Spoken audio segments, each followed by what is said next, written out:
ഇനിയിപ്പോൾ ഉള്ളി അരിഞ്ഞും വഴറ്റി ഒന്നും സമയം കളയണ്ട, ഒരൊറ്റ വിസിലിൽ ഒരു അടിപൊളി റൈസ് ഉണ്ടാക്കാം. അപ്പോൾ ഒരു മിക്സിയുടെ ജാറിലേക്ക് 2 തക്കാളിയും കഷ്ണങ്ങളാക്കി ഒരു 3 സവോളയും ഒരു 3 പച്ചമുളകും ഒരു കഷ്ണം ഇഞ്ചിയും ഒരു 4 വെളുത്തുള്ളിയും ഈ കാണുന്ന സ്പൈസസും കുറച്ച് കുരുമുളകും 1 ടേബിൾ സ്പൂൺ വീതം കാശ്മീരി മുളക് പൊടിയും ഗരം മസാലയും ഒരു പിടി മല്ലിയിലയും കുറച്ച് വെള്ളം ഒഴിച്ചു കൊടുത്ത് നല്ല പോലെ നരച്ചെടുത്ത് ഇതൊന്ന് മാറ്റിവെക്കാം.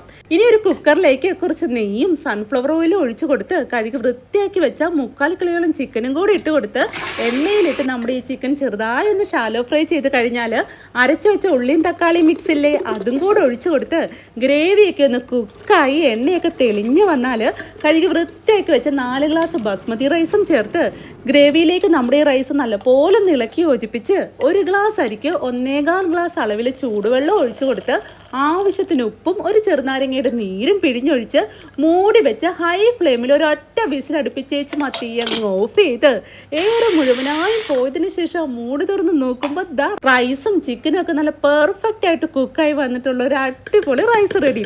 ഇതിൻ്റെ ഏറ്റവും വലിയ ഹൈലൈറ്റ് എന്താണെന്നറിയോ? ഇതിൻ്റെ ഒപ്പം കഴിക്കാൻ വേറെ ഒരു കറിയും വേണ്ട, വെറും 10-15 മിനിറ്റ് കൊണ്ട് നമുക്ക് ഉണ്ടാക്കുകയും ചെയ്യാം. അപ്പോൾ എന്തായാലും നിങ്ങളിത് ട്രൈ ചെയ്ത് നോക്കുമെന്ന് എനിക്കറിയാം. അപ്പോൾ പോകുന്നതിന് മുന്നേ ഈ പേജ് ഒന്ന് ഫോളോ ചെയ്യാനും ലൈക്ക് ചെയ്യാനും മറക്കല്ലേ.